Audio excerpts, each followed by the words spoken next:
மூசா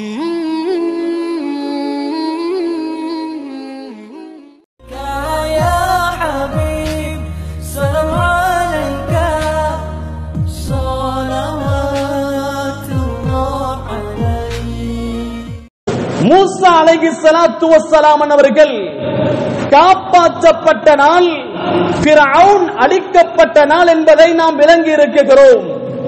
அது மாத்திரமல்ல சகோதரர்களே, ஆதம் அலைஹிஸ்ஸலாத்து வஸ்ஸலாம் அவர்கள் படைக்கப்பட்ட நாள் ஆஷூராவுடைய நாள்.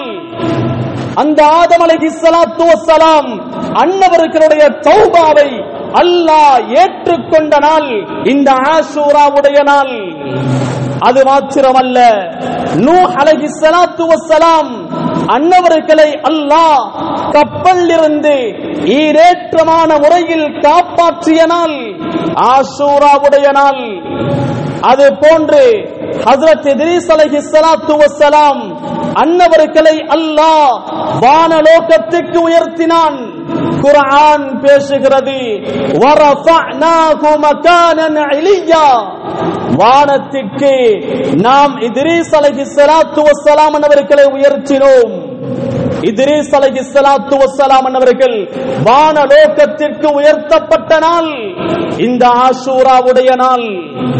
ஹஜ்ரத் யூனுஸ் அலைஹிஸ்ஸலாத்து வஸ்ஸலாம் அவர்கள் மீனுடைய வயிற்றிலிருந்து காப்பாற்றப்பட்ட நாள் இந்த ஆஷூராவுடைய நாள். ஹஜ்ரத் அய்யூப் அலைஹிஸ்ஸலாத்து வஸ்ஸலாம் அவர்கள் 18 வருடமாக கொடூரமான நோயிலே இருந்தார்கள்.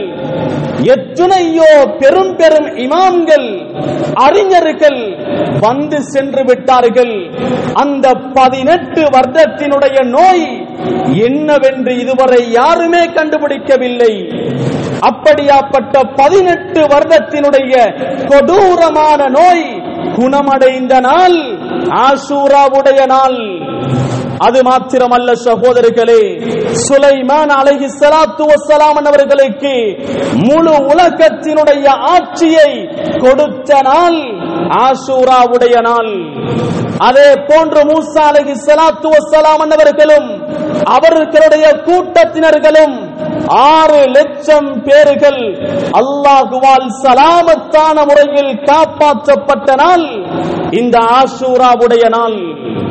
இந்த முஹர்ரம் 10 ஆஷூராவுடைய தினத்திற்கு ஏகப்பட்ட சிறப்புகள் இருக்கிறது, ஏகப்பட்ட சம்பவங்கள் நடந்திருக்கிறது சகோதரர்களே.